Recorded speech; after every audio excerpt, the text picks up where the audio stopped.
હું ફાલ્ગુની જોશી. આજે લોકશાહીનો જે પર્વ છે, બરાબર છે, એક આપણે કહી શકીએ કે એક પ્રકારનું શું કહેવાય તહેવાર છે. તો હું બધાને એક અપીલ કરું છું, બધા ફર્સ્ટ વોટર હોય કે સિનિયર સિટીઝન હોય, બરાબર છે, બધા પોતપોતાના ઘરેથી બહાર આવો અને પોતાનો કિંમતી મત પોતાના દેશ માટે આપો. મારી એવી એક નમ્ર વિનંતી છે બધા પડેલા. લોકશાહીનું મહાપર્વ આજે મતદાનનો દિવસ અને સૌ અરવલ્લીના રહીશો આજે મતદાન માટે ઉમટી પડ્યા છે. આ લોકશાહીના પર્વમાં આપણો મત સૌએ આપવો જોઈએ. આપણા મતથી આખું દેશનું સંચાલન ખૂબ સરસ રીતે ચાલી રહ્યું છે. મને આજે આનંદ છે કે મેં આજે સુબહમાં જ મતદાન કરી દીધું છે. મારી સાથે મારું આખું કુટુંબ પણ મતદાનમાં જોડે આવેલું, અને એનો આનંદ એટલા માટે છે કે જો આપણે મત નહીં આપીએ તો એક મતથી પણ આપની સરકાર રચાઈ શકે છે અને પડી પણ શકે છે, એવા આપણા અનુભવો છે. મારે સૌએ ખૂબ જોરદાર રીતે મતદાન કરવું જોઈએ અને બને એટલું ઝડપથી મતદાન થાય એવી સૌને મારી હૃદયપૂર્વકની અપીલ છે. જય હિન્દ, જય ભારત.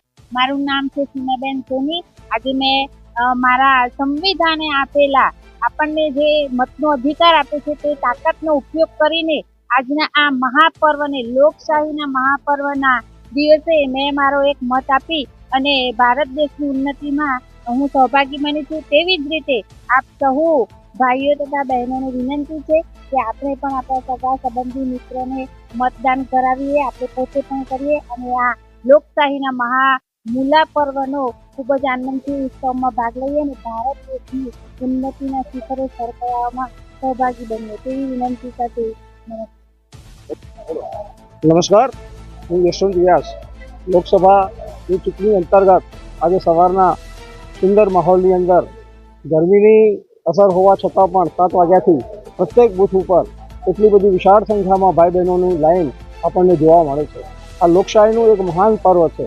દર 5 વર્ષે આપણી સમક્ષ આપણે ખરેખર આપણી માનીતી અને જોઈતી સરકારને પસંદ કરવા માટેનો જે લોકશાહીનો હક છે એ આપણને પ્રાપ્ત થયો છે.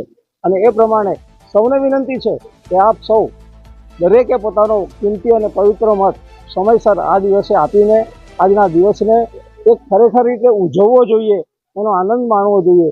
લોકશાહીનો આ મોટું ગર્વ છે અને મને આશા અને શ્રદ્ધા છે કે આટલી ગરમીની શરૂઆત થઈ રહી છે, પણ અહીંયા 4-5 બૂથો પર નજર કરતાં જે ભાઈઓ અને બહેનોની જે લાઈન છે એ જોઈને મને ખૂબ આનંદ થાય છે કે ખરેખર આપણી જાગૃતિ અને આ રાષ્ટ્ર પ્રત્યેની જે નિષ્ઠા છે એ ખરેખર એને વંદન કરવાનું મન થાય છે. આશા અને શ્રદ્ધા રાખું આપણો આ પવિત્ર મત આપણે અપાવીએ અને કોઈ પણ આ મતદાનથી વંચિત ન રહે એનું આપણે ધ્યાન રાખીએ, તો જ ખરેખર આ આપણા લોકશાહીનો સાચા અર્થમાં વિજય થાય. ધન્યવાદ. હું નીરજ શેખ, પ્રમુખ મોડાસા નગરપાલિકા. આજે લોકશાહીનું પર્વ એટલે ચૂંટણી માટેનો મહાદિવસ, અને મેં મતદાન કર્યું અને આપ સૌને ખાસ અપીલ કરીશ, આપ પણ આપના પરિવાર સાથે મતદાન કરો અને મતદાન કરાવો રાષ્ટ્રના હિતમાં. હું પ્રવીણ સુથાર, એન્કર, ગુજરાત. આપણી ભારતની સંસ્કૃતિ પ્રમાણે આપણા મતનું શું મહત્ત્વ છે એ સમજીએ તો આપણું રાષ્ટ્ર વિકાસ પામે.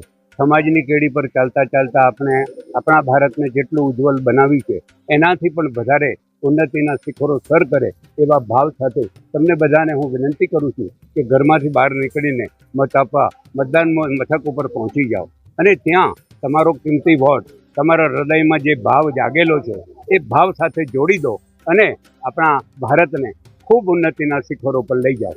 વંદે માતરમ. નમસ્કાર, હું કવિ ગીતકાર સાત્વિક બેરાજ છું. વોટિંગ શરૂ થઈ ચૂક્યું છે. મેં પણ મારું વોટ આપ્યું.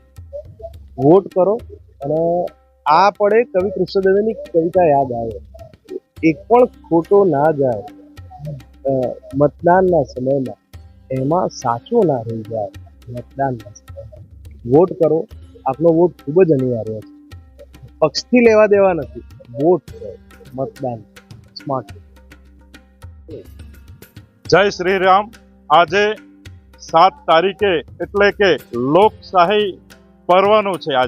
આજે મહામતદાન એટલે હિન્દુ રાષ્ટ્ર બનાવવા જઈ રહ્યા છે. તો દરેક હિન્દુ સમાજને અને હું એવું આહવાન કરું છું કે 100% મતદાન થાય. ભલે ગરમી છે, 43 ડિગ્રી ગરમી છે, પણ હું દરેક મતદાતાઓને નમ્ર વિનંતી કરું છું કે 100% મતદાન થાય. આપણે બધા ઘરમાંથી બહાર નીકળીએ અને મતદાન કરીએ અને રાષ્ટ્રના હિતમાં મતદાન કરીએ એવી દરેક સમાજને હું નમ્ર વિનંતી કરું છું. જય શ્રી રામ. હું લીના પટેલ. આજે રાષ્ટ્ર પર્વ એટલે મતદાન પર્વ.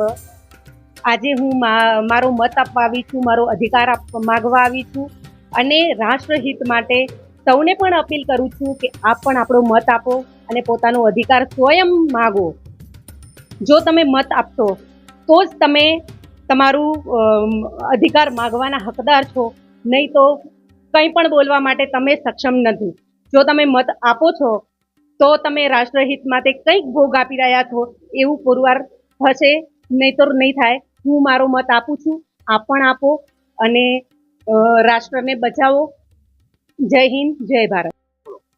નમસ્કાર. આજે મારો પહેલો વોટ હતો. મારું નામ દર્શ શાહ છે અને આજનો એક્સપિરિયન્સ સારો રહ્યો વોટિંગ. હું એવું ઈચ્છું કે બધા વોટિંગ કરો તો સારું રહે. અને આપણે એવું કહેવાય છે કે 1 વોટ હેઝ 1 વેલ્યુ, એટલે દરેકના વોટની એક કિંમત છે. બધા દરેકને વોટ કરવો જ જોઈએ. કેવો અનુભવ રહ્યો પહેલી વાર? અનુભવ સારો રહ્યો. બધો એક્સપિરિયન્સ ફર્સ્ટ ટાઈમ મળ્યો એટલે સારું રહ્યું. વ્યવસ્થા બધી સરકારે સારી કરેલી હતી હવે, એટલે કોઈ ચિંતા અને પ્રોબ્લેમ આવી નથી.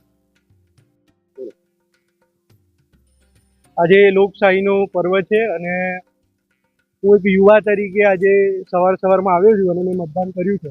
એટલે સૌ પ્રથમ તો હું અપીલ કરીશ મારા ગુજરાતના તમામ નાગરિકને અને ત્રીજા ફેઝમાં આવતા દેશવાસીઓ, સમસ્ત દેશવાસીઓને કે ભાઈ આજે મતદાન કરજો. અને મતદાન, લોકશાહીમાં મતદાન એ આપણો અધિકાર છે અને આ ભૂલતા નહીં.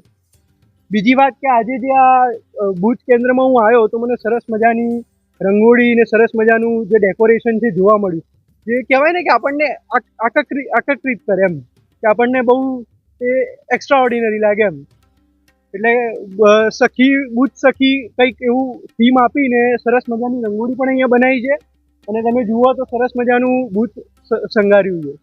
અને હું દરેક મતદાતાઓને ફરી એકવાર અપીલ કરું છું કે આજે તમે સૌ મતદાન અચૂકથી કર્યું. આપણે આપણા રાષ્ટ્રના મતાધિકારનો ઉપયોગ કરવા માટે અમે સૌ રત્નદીપ સોસાયટીના રહીશો સવારના પારમાં 8 વાગે મતદાન કરવા માટે આવ્યા છીએ અને અમે સૌને અપીલ કરીએ છીએ કે આપણને જે અધિકાર મળ્યો છે એ અધિકારનો આપણે સૌએ ઉપયોગ કરવો જોઈએ અને મતાધિકાર જરૂર કરવો જોઈએ. એક મત એ આપણા રાષ્ટ્રના મત તરીકે તેની ગણના થશે. આભાર. આજરોજ લોકશાહીના મહાપર્વમાં આપ સૌ ઉજવણી કરી રહ્યા છીએ ત્યારે આપણે પોતાના મતાધિકારનો સંપૂર્ણપણે ઉપયોગ કરીએ અને આપણા આડોશ પાડોશ તેમજ અન્ય ભાઈ ભાંડીને પણ મતદાન કરવા માટે પ્રેરિત કરીએ. આજની ઉજવણી મેં પણ મતદાન કર્યું છે. ચાલો આપણે સૌ સાથે મળીને મતદાન કરીએ. મોદી ભરતકુમાર જયંતિલાલ. આજરોજ લોકશાહીના મહાપર્વ નિમિત્તે મેં મારો વોટ, અમૂલ્ય અને કિંમતી વોટ આપ્યો છે સ્થિર અને મજબૂત સરકાર માટે. આપ સૌએ બી લોકશાહીના પર્વ માટે, સ્થિર સરકાર માટે બધાએ વોટિંગ કરવું જરૂરી છે. મોડાસા મોહિની ડી ગાંધી. હું સર્વને અપીલ કરું છું કે સૌએ મતદાન કરવું જ જોઈએ અને એ આપણો અધિકાર છે, એ આપણે ચૂકવું જોઈએ નહીં.